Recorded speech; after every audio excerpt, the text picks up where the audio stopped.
Now I'm ready. I'm ready. I feel like I needed the plan in my head. Yeah, no, you just need like a little roadmap. Okay, here we go. Welcome to the latest episode of Authenticated, an active listening space inviting you to a playground of creative conversations. I'm your host, Kate McLeod. I am insatiably curious, and I love optimizing my creativity, especially my creative thinking, because it leads me to creative solutions. It's a method of my creativity I practice and share out loud to inspire more independent thinking in a world pushing conformity. So join me with an arsenal of creative thinkers, from multi-hyphenate artists to entrepreneurs or niche experts willing to think out loud with me as I continue to explore and define the creative conscious. Still sounds hot, right? Maggie Wilt, welcome to the Authenticated podcast. Thank you so much. I am so happy to be here. I'm excited that you're here. You've created this really gorgeous platform online, and I want to know how you arrived there, what it means to you, what you're learning from it now, just anything that's happening in present day with you and what you're creating. I would say it probably started from trauma, and I was trying to seek out beauty in the world to just feel okay and to kind of like heal myself. So that became a practice of just kind of like walking and wandering and seeking these moments of joy. And it often led me into little shops and cafes and places where I got to see even more beauty and just became so in awe of that experience and started to share it on my Instagram. And it was really just a hobby at first. Like it was just something I did that like lit me up. And then in COVID, I was living in Greenpoint and I saw all of these businesses that were like really struggling and needed to drive more traffic to their Instagram page or, to their whatever it was. And so I started to post a lot more, like with a lot more focus and really trying to make a connection for the people who did follow me to be able to go find and support these businesses that really needed help. And so I had a lot of photos, from my experience in person. I started creating posts about it and just started showcasing the businesses that I adored. And that kind of like just kind of rolled out of control from there, I guess, in some ways.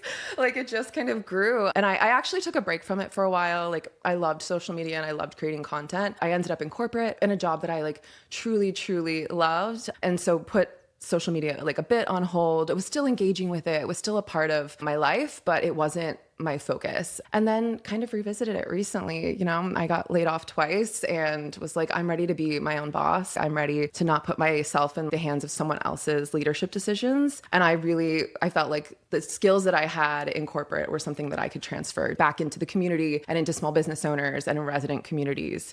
And now it's just kind of rolling out of control again from there, unexpectedly. But that's great though. It sounds like it's the same thing. Like you see something that needs help, whether it's something from yourself or something from another entrepreneur. You seem to have like a lot of empathy connected to the places that you're showcasing. Yeah, always. I think and that's something that like you can definitely, I think it's very present now, but it was present in my work in corporate as well. And I was doing something totally different. And the through line of all of my work is always that I have like a lot of compassion.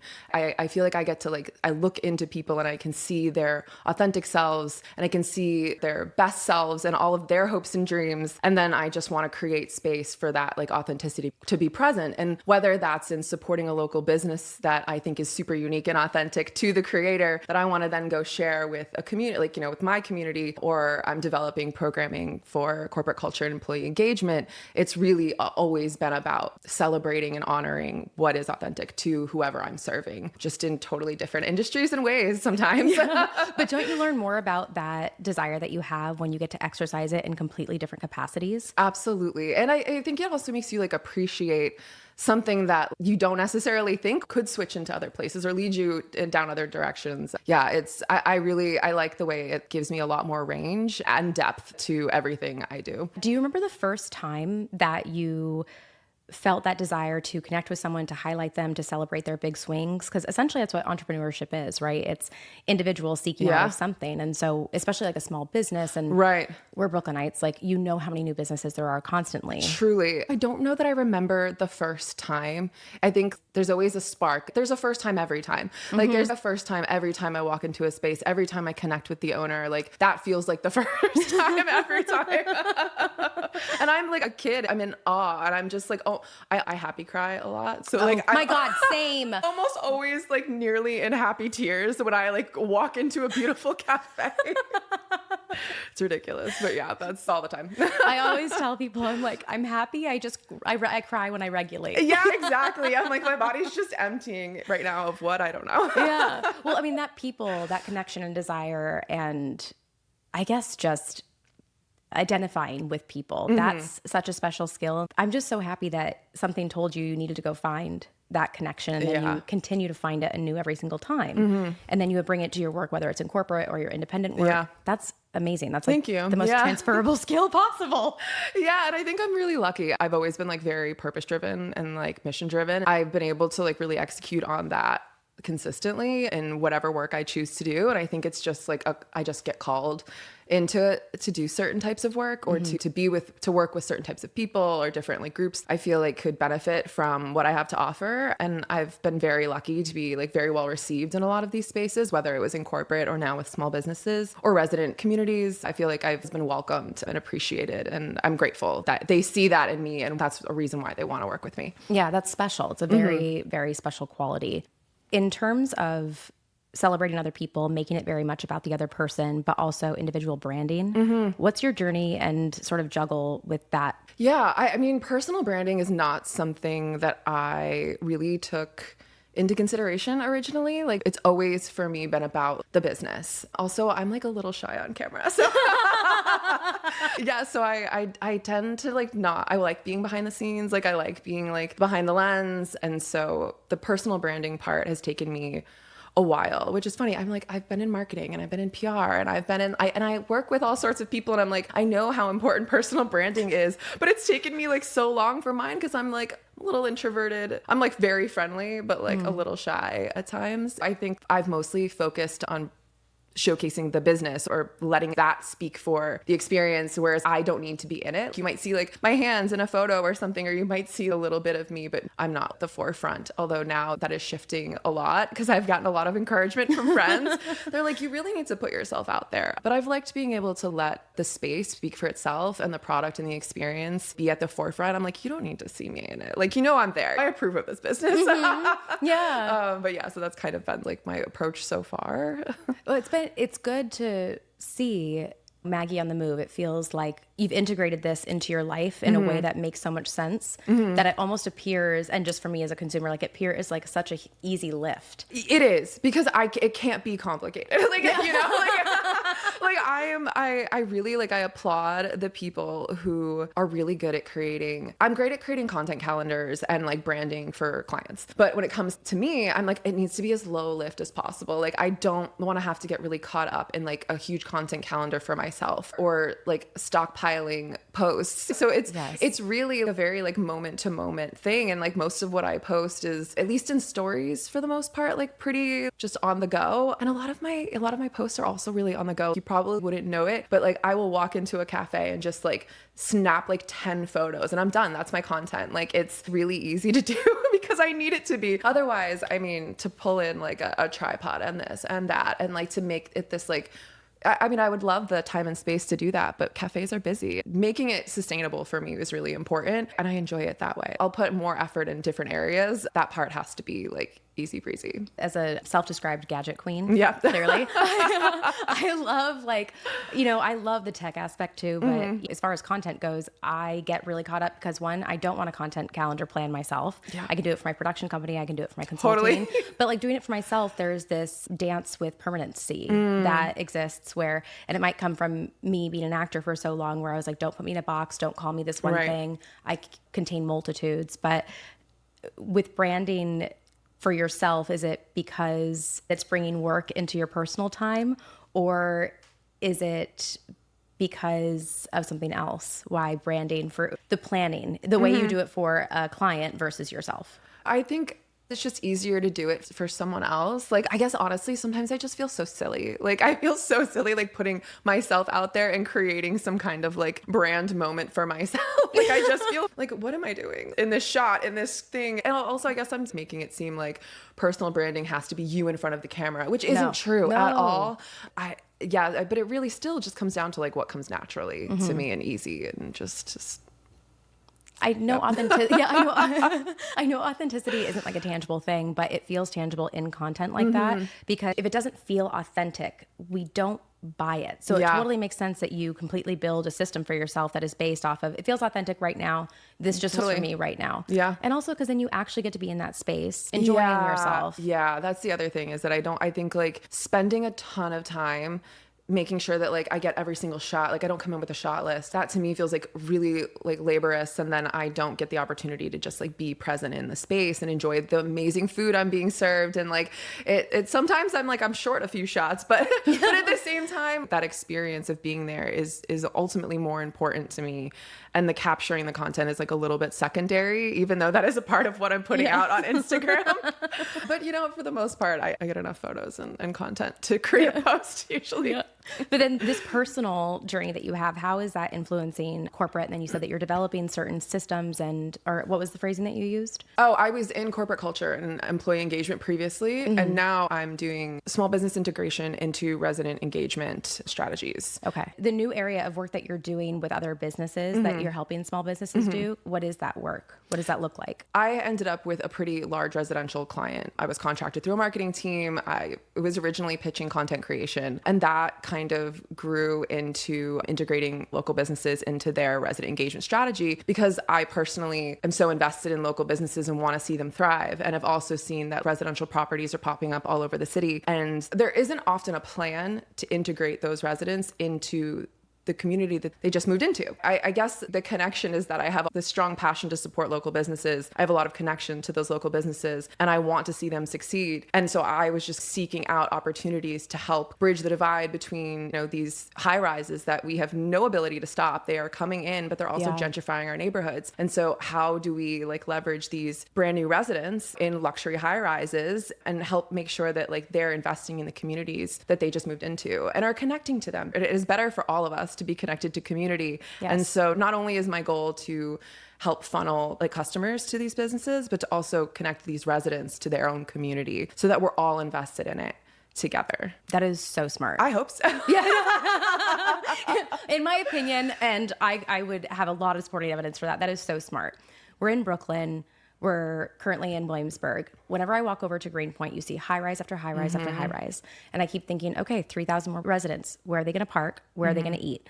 How are you going to get reservations at a restaurant anymore? Where are they going to shop? Where are these things? It means more coming in. It's supposed to. It's supposed to. That's the hope. Yeah, that's the goal. This is an actionable plan to how you also positively reinforce that person living in that space. Absolutely. How that you celebrate your community, how you feel more at home. Absolutely. And it's interesting that your platform really took off during COVID, a time when we're all seeking connection. Yeah. Because New York is the easiest city to be lonely in. Totally. And so for you to just basically say, here is the roadmap for you to feel connected and for you to enjoy this space. This is what it looks like. And this is what your opportunity is. Yeah. And I mean, so much of that comes from like what I know of my own experience living in communities in Brooklyn. You know, like when I move into a new neighborhood, like the first thing I do is start Google mapping like all the places that I want to check out. And like, what is like the staple place that's like always been there? And that might not be the flashiest, most Instagrammable place, but like has an amazing dish you really should try, or a place that's just been in the community and is like creating like a third space for others. I put all of that effort in because when you move somewhere new, you don't know where to get your coffee. You don't know your bodega guy yet. You don't know where you want to go grab dinner or a drink after you've had a bad day. And so I think like connecting people to those businesses when they first move in somewhere is not only helpful for the businesses, but it is very helpful for the residents. And that's kind of what has been beautiful to witness in real time. So part of my work with this client was not only just like creating content, but was also like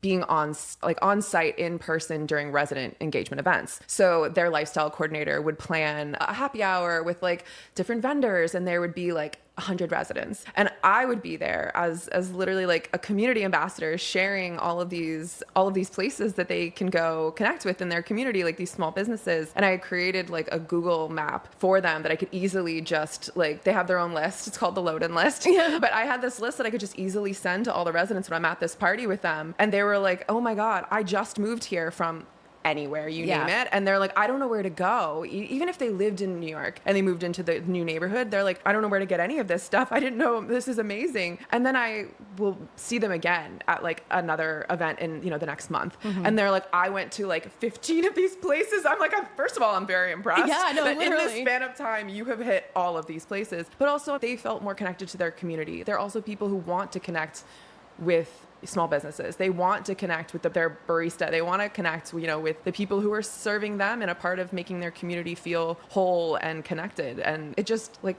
helps everyone tenfold, I find. We're in a world that is just full of constant new ideas, and there's very little action. Yeah. But you had the idea. Here's the solution. It's very solution based. Yeah, and I think like I've always been very solution based, like, because otherwise, what are we doing?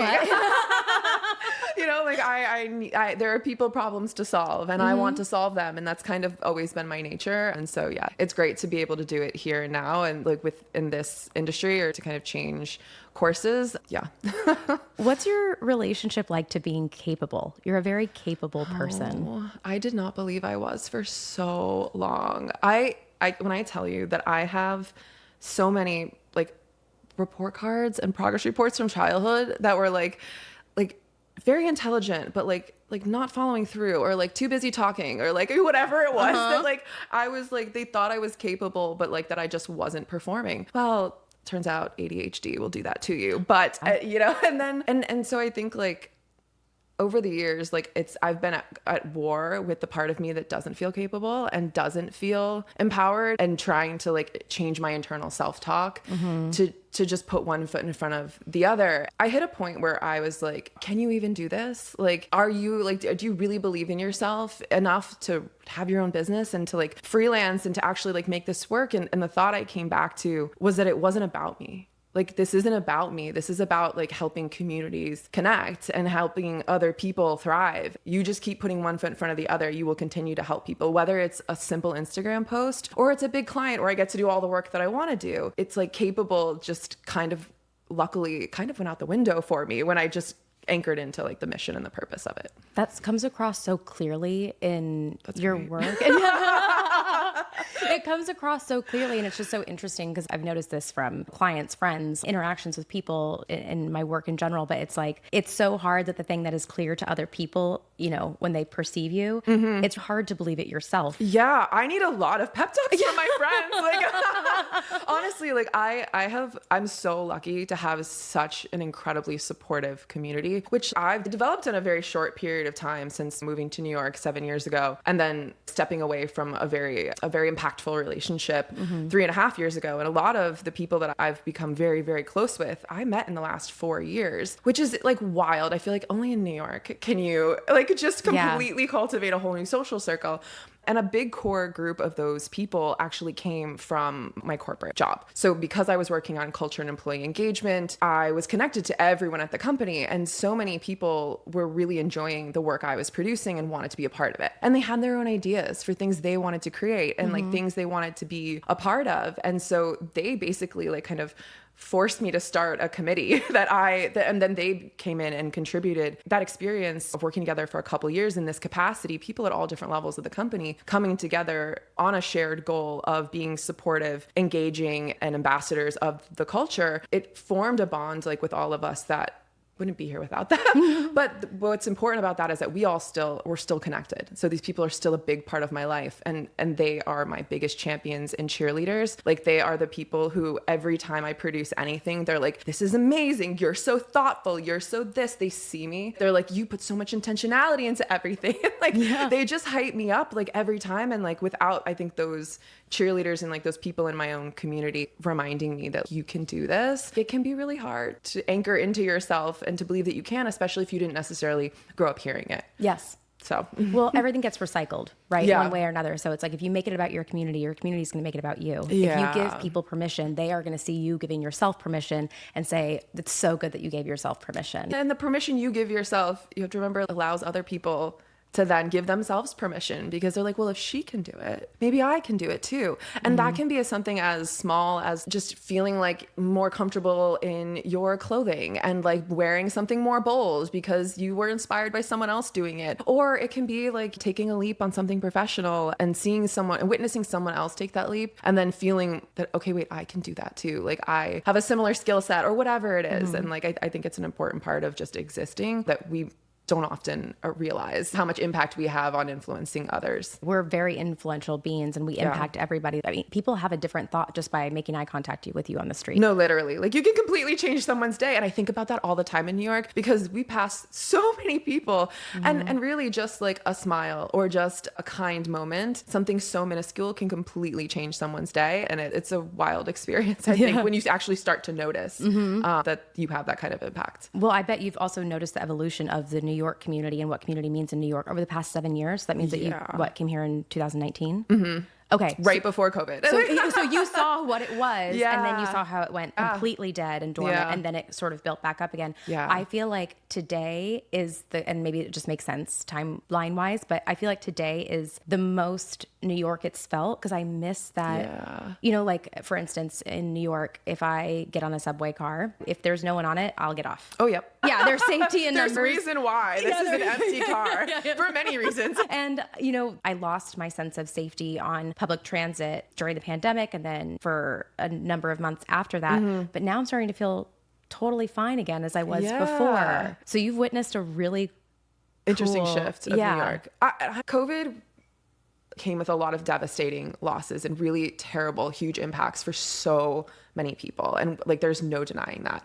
At the same time, what I feel like I got to witness in terms of like what humanity and community looks like in New York was so special. Yeah. And like witnessing like, I feel like New York was it certainly wasn't in its height, but you know, in 2019, like we were still going out, like we were still having a good time. You still got an apartment only to drop your stuff. And it didn't have to be big. Like I lived in Chelsea at the time and it was like, you were there to go out and be a part of New York. And then during COVID, we were deprived of all of the things that we all moved here for. And on top of that, we also are deprived of like our people, our community. And it made us all really go very inward, but it also made us learn how to connect with each other differently when our natural ways of connecting didn't exist. And so I think it like really shifted how people like learn to engage with themselves and others, but then also how they like thought about their community and the hunger that they then developed to cultivate that when COVID ended. And so it's been interesting to watch. And I do think New York's changing a lot right now. And again, I've only been here for 7 years. Like I'm not a good amount of time. Yeah, I'm not an authority though, but like I do see a turn. I'm out and about all the time. I'm connecting with people constantly. Even you think about the mayor we just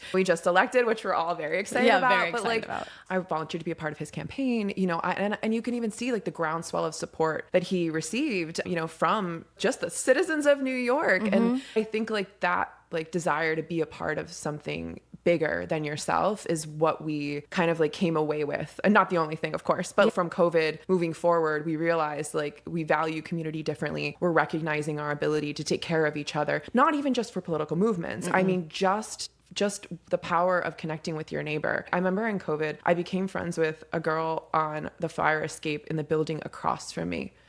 And we became really sweet friends. Like we would like go meet on the fire escape, like never met, we didn't meet in person. We were just kind of meeting from across our fire escapes. Wow. And like, we had a regular like time, like hanging out with each other throughout COVID. We'd have like breakfast dates to connect and to have community when we were so removed from it. And even just that process alone, like when was the last time like you connected with someone on your fire escape? Literally. Like, you know, like it's just, we don't know our neighbors the same way we used to. And I think like COVID like forced us into taking a look at like the community in our immediate neighborhood. What is your local spot? Who are your people? Like the people right around you, not just your friend group. That shift has been really helpful in terms of like bringing us back to an awareness of that like community is important and that it's something that can really change our lives and our ability to like process, understand others. And it just, there's so many benefits from it. It's really nice to see that like community's making a comeback. No, here really. Well, because I think the juxtaposition of it is like, you know, I've been here 15 years and pre-COVID, you did not know your neighbor. And if they talk to you, you're like, what's wrong with you? Yeah. You know, even though you qualify to live literally in the same mirroring square footage. but we have mass public transit, so you can get wherever you need to go. So immediacy isn't our first thought because there's so much accessibility to space in New York. But now I know all my neighbors. Totally. I know more neighbors than I have in like my entire time living in this city, to the point where like my very wonderful neighbor that I didn't know very well at the time, I like had a dog sitter cancel on me last minute and I was supposed to fly out in like hours. And we had connected a couple of times. She had mentioned she would be down to watch my dog. I texted that girl and was like, are you free? And were you serious about taking my dog? Because I need a sitter so badly. But I think about it, I'm like, what if I didn't have her? What if I didn't make a connection with my neighbor? What if she wasn't so intentional about connecting with me? Then I would have been in a pinch that we used to solve differently when we were connected to community. But you know, I think is more uncommon, you know, living in a place like New York where for a while we weren't as connected to our neighbors. And so now I'm like, well, not only do I have like a great dog sitter on my floor, I also have a wonderful friend. I wouldn't have, if I wasn't open to knowing my neighbors and connecting with them, then I would have missed out on that. And that would have been such a loss for me because she's so wonderful. Yeah. I hope she hears this podcast. Yeah. I will be sending it to her. It is interesting because New York is that place. So I'm from California originally. And the joke I always say to people is like, LA people, if they see you lost and confused on the street, they'll be like, oh, sorry, I gotta go. Right. And they're busy. But in New York, someone will go, where the fuck are you trying to go? Yeah. I see that you're lost. So let me help you. I am annoyed that you are lost, but I will help you. People always say like New Yorkers are not, what is it? It's like New Yorkers are not polite, but they are kind. Yes. Or something along those lines. Yeah, or they're the meanest nice people you'll ever meet. Yeah, absolutely. I'm like, we will go out of our way to help you. We might be a little curmudgeoned about the fact that we have to do it, but we will. It's like, I do not want to have to go up those stairs carrying someone else's baby stroller, but I will do it. I will absolutely do it. I am so glad you said that. Frequently, if I'm on the subway and I see someone with a stroller, and then it's like whenever I get to the top of a platform, there's always one or two, typically men, like, that was so nice of you. And my response was, no, it's not. It's right. And two, why didn't you? Yeah, truly. I mean, and I think we just like get so, sometimes I don't even think we think about it. We just get so in our own, heads. We like get so in our own worlds that we forget that like, it's like those things are really helpful and important. And like whoever man, woman who is trying to get that stroller up there by themselves, to just give them a moment of relief, of being able to help do that for them. I also was a nanny for 10 years. So I know what it's like firsthand to have to get that stroller up the stairs by yourself. And it's really difficult. So when I see it, I'm like, let me just take a moment of my time to help this person have one less burden in their day. And it's so tiny, but like it makes a difference. And it makes them also often believe more in humanity and in the power of community jumping in to help them. And it just kind of like ripple effects. And you never know, that person could then go and pay it forward to someone else very shortly after that. So you hope so. Yeah. And even if they don't, like, whatever. It's fine. But that community aspect is so good. It gives to everybody involved, I think. And I feel that we're definitely changing our relationship to the definition, our own personal definitions of community. And I think that it's changing so much because community means so many different things now. Yeah. And there's a lot of trust allotted in community. And I think that that's like not the hottest, most easily accessible commodity at the moment. No, you're right. But I do think there is a community for everyone. And a community for everyone to find safety in and to find trust in. It just may take a little extra work to find it, you know, sometimes, but in New York, it's actually not that hard because it's everywhere. Because I feel like the most niche interest you may have that you want to build community out of, there is a place for you somewhere in this city. You can really like let whatever unique community need you have find its way to a community space somewhere in Brooklyn. The pandemic really changed that for me. When things started to open back up again, I found myself finding an amazing community of women at the gym. And I love that. That's my favorite. And if you would have told me years ago before that even happened or became a thought of mine, they're like, you're going to meet friends at the gym. And I'd be like, how? Yeah, how do you do that? I go to the gym, I'm by myself. Like I have no interest. In, out. I'm gone. Done. Like, you know, but it is interesting where it can exist now. And I make friends through work, like even through this podcast, I make friends. It also normalized parasocial relationships for me. Which I didn't know. I mean, that's opened up a whole new world. And I'm just like, what grandmother mentality am I wild. living in where I didn't think about this before? Yeah. I mean, honestly, like I've developed so many friendships through like social media and through like people I'm like, I don't know you. I've never met you in real life, but somehow we have this like connection that like, I also end up usually DMing with people like on the side. We just end up in casual conversation, but it is kind of wild to create community out of like so many different spaces. And one of them being social media. And, yeah. If you had to give your own personal definition of what community means to you, what would it be? A place where you feel like comfortable being yourself, or your authentic version, where you're not masking. And not that everyone is comfortable not masking. Maybe that's not everyone's goal, but personally, like for me, I guess community is a space where I just get to be me. And I feel for a long time, I did not live that way. I spent a lot of time performing as the version of myself that I thought would appeal to everyone else to be accepted. And also it's because I felt so different than everyone else, being neurodivergent. And for so long was like, why am I not the same as other people? And I'm like, okay, well, let me perform like these people. And then, you know, and then that will kind of like lead the way for me socially. And turns out like that doesn't really work. And you're speaking to my soul right now. I got diagnosed with ADHD literally 3 months ago. Oh my God, congratulations. So, thank you. It unlocks so much. It has been the most liberating thing to figure out, where I'm like, oh, now I understand why my brain moves at 10 million miles an hour. And I get lost in speaking because I've lost pace with my brain. Yeah. And it makes sense why I didn't want to follow through, because I already had another idea, or getting too wrapped up in one singular one and then it just scaring me out of it. But totally. It's interesting to seek individuality and to seek out who you are, and that somehow leading you to community. Which is the way. There was like, for a long time, like I feel like the phrase was like, your vibe attracts your tribe. But it does. Like, it is so true. Like, it's like when it rhymes, you're like, damn it. Right? Yeah. And then it becomes easier when you're not performing, you know? So to find what you authentically love about yourself and to let it be present, it becomes a beacon for the other people who like love that about you, whether they identify with it themselves or just appreciate it in you. Either way, like it becomes so much easier to have the life you want, to attract the community you desire when you are showing up as yourself and not a performance of the version of yourself that you want to be. Although there's always a little bit of performing. So, but you know, it's such a cool map that you're laying out here in terms of bringing residents, people who move to a new place, into ingraining them into their community. Because with our accessibility to transportation, how easy it is to move from one place to another. And I also imagine people are going to want to move countries at some point. Yeah, they do. You know, but for it to be accessible to someone who might not be as extroverted as someone else, but to say, no, you can go to a place and there are ways to find community here. And here's literally how you do it. Yeah. Because it's like a conversation I'm having now with friends who are of an older generation than me, where I'm like, how are you finding community now?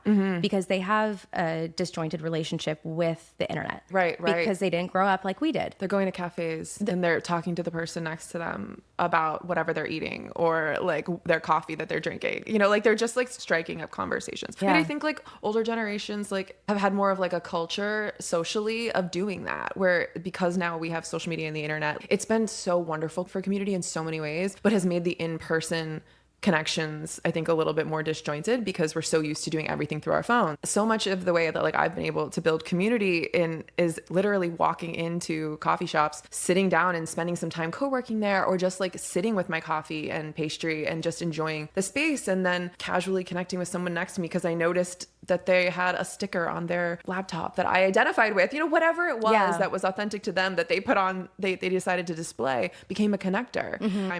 While I am introverted, I'm also super social and friendly. And so it made me more comfortable being able to engage with that person because I saw that they're like displaying this identifier that I also identified with. It's really just like putting yourself in environments and looking up from your phone and being present for these opportunities to come through and not just staying insulated even when you're out in the world. Because I think that the internet is it's developing a fatigue for the silo. Absolutely, especially right now. There is a cultural shift that's happening in communities to say, okay, no, social media is great, but it's a conduit to connection. Yes. It's not connection, full stop. Right. So if it's what gets you into a place because you found that, then, you know, into a cafe, you put your phone down and now you're actually in the cafe. Yeah. Oh my gosh, wait, that's actually a lot of what your content encapsulates, is you being present in a space. Yep. Yeah. Yeah, that's pretty much it. Like, So like, honestly, like my Instagram is literally like me walking into a space and being like, wow, I love this. I should capture this. And I don't necessarily go in there with any intention of doing so. I just found it and started taking some photos and end up putting them on my Instagram. It's really just me appreciating a space. So if somebody wanted to carve out their own area for their own enjoyment to help them find community, what would you tell them? Like a couple tips or ideas that if they were just starting out, how to do it? I guess like the easiest way for me to think about that is, or to like the easiest thing for me to recommend is to like look at your local coffee shops. They're all doing so much to become third spaces and to create environments for other people to come spend their time. Like they want you to be there. If you were to Google 3 cafes nearby and you go to their Instagram, there's a good chance that you're going to find community events that they're doing right there on their page. Just show up. Everyone is so happy for you to arrive. And even if you feel uncomfortable, like someone else put effort and energy into creating this community space and they're there to help facilitate it for you. And you're not like on your own when you're showing up at like a community focused event. Like someone else is going to help like usher you into this social experience, because cafes, I think, like have such an intentional vibe and they really focus on creating a wide range of community experiences, and they're always hyper local. So like when you are going to something in a local cafe, or maybe it's a wine night at your local wine spot, whatever, you're getting your immediate community, typically people who live in the neighborhood, or you're at least building connection with the event producer or like the cafe owner, whoever put this together. And that becomes just like a natural connection. Talk to your barista, like, you know, talk to the person making your coffee. And when you go back multiple times and they recognize that you're someone who does want to connect and that you say hello and engage with them, and it doesn't have to be a long conversation. No. You know, it builds up a rapport. And then, you know, eventually they're going to be telling you about the things going on in the community because they want to share, because they know that like that you're here to be a part of it. And it just kind of snowballs. But I think like checking in with your local cafes and like seeing what they have going on is like a great place to start. That's so great, because that's also the practice of what most residents of New York say, which is maybe just enjoy your rent. It's like these spaces are not easy to maintain fiscally. And so you might as well enjoy it. You might as well have the local guitarist come and have a show one night to bring people together. And I love that line that you said, they are so happy for you to arrive. Anyone, that's almost all events. Like there are people there who want to see events succeed, not just to make money. It's because they wanted to bring people together. And so like when you arrive, they are just so happy to welcome you into the experience they wanted you to have. And that alone, if you let that just be like what carries you into the space, like you'll realize that there's so much more there waiting for you. Then I feel like if you go in feeling like you're going to have to do this all on your own and stay closed off. Did you grow up around entrepreneurs, or how did you develop such a deep empathy for entrepreneurs and entrepreneurship? I wince as you ask that because I did. My dad, who passed away when I was 23, he was a failed entrepreneur. He was a wonderful craftsman and like finished cabinet maker and woodworker, but was not good at running a business and was like very good at the creative aspect and like the labor that went into it. But when it came to actually like running a business, he was terrible at it. And so like I grew up fearing entrepreneurship, like really wanting it so badly. I can remember from when like as a child, just like dreaming of owning my own place, or that, you know, whatever it was, like I was just constantly thinking that like I wanted to work for myself in whatever capacity. Yeah. It wasn't always like any specific thing, but I was so afraid of it because I didn't want to be my dad. Like I didn't want to fail. And I thought that I was destined for that.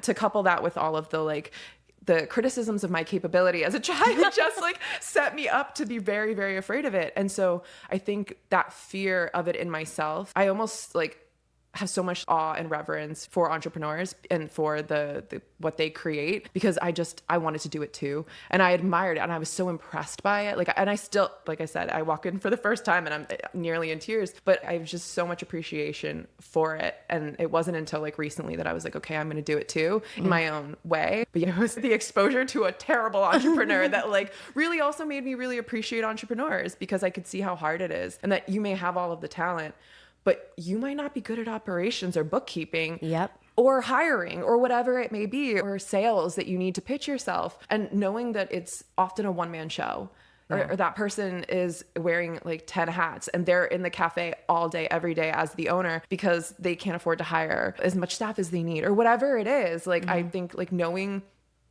how difficult it can be to do that just puts me in this space of being like, I just want to celebrate and help you thrive in any way I can. That illuminates something really gorgeous, which is that, you also have the not luxury, but that great opportunity to witness failure because you learn so much from that. And creativity is such a beautiful thing, but with creativity, you must also leverage community and you must also leverage business. Yep. I would stamp my feet, throw the biggest fits and be like, I'm an actor and that is it. And it wasn't until I honored the fact that I have a really good business brain that I was like, oh, wait, okay, I actually need that. Thank God. Because I need that other part. Right. Because honestly, unfortunately for 99.9% of people, talent isn't enough. Creativity isn't enough. It has to be strategy. It has to be impact. And also, if you are a one-man show, then you do lead into your community because you do want them to talk about you. Yes. Because you do want them to bring their people to your spaces and absolutely to engage with what you're perspectives. making. Sorry, Yes. I didn't mean to No, jump in there. no. But no, 100%. I got excited about that. Yeah, good. Yeah. No, but I mean, or their perspectives or their feedback, like whatever it is, because people have, although it can definitely like cross the line at some point, but like whether it's them like sharing your business with other people or giving you feedback that's really valuable, like there's so many ways that like sharing stuff with your community and inviting them in can be so beneficial. Yeah, absolutely. Because you're making it for them. Yeah, they're trying to true, create it's a true. vibe. We don't make anything just for ourselves. We make it with the intention of someone else. Some might say consuming, but also just to engage with everything I create. I just want someone to have a different thought. Yeah. I just want someone to think a little bit differently and have like a thinking exercise because practice your neuroplasticity. Just practice your creativity. Yeah. Essentially. And creativity is a practice. I mean, but so is community, so are relationships, so is really everything in life. Like I think like if we don't consistently engage with them and make them a practice, then we lose touch with them. And then we kind of end up like experientially, emotionally lopsided because we're missing things like community that really help balance out our experiences in the world and our ability to like exist at minimum and like regulate our own emotions and connect with ourselves and others. Yeah. Oh, that's such a beautiful perspective. Oh, I love that. Where can people find you? Where can they follow you, engage with you, work with you, anything? Yeah. So my company is called A Better Way Creative. www.abetterwaycreative.com. Very simple. Was happy about that. And then I am on Instagram at Maggie_on-the-move. And those are really like my main avenues. Didn't get into TikTok, cut my Facebook off. Like I do find that you do have to limit it down in order to really focus on them. I literally just have like Instagram and my website. That's where you can find me. Well, thank you so much for coming on today. Thank you for having me. This was wonderful. And those are the latest thoughts. Thank you for sharing your thinking space with me today. I hope you're continuing on with new questions, answers for now, thoughts and curiosities of your own. Please like, subscribe to, and share anything and everything that resonated. Send me questions and intrigues that my creative work or this episode brought up for you.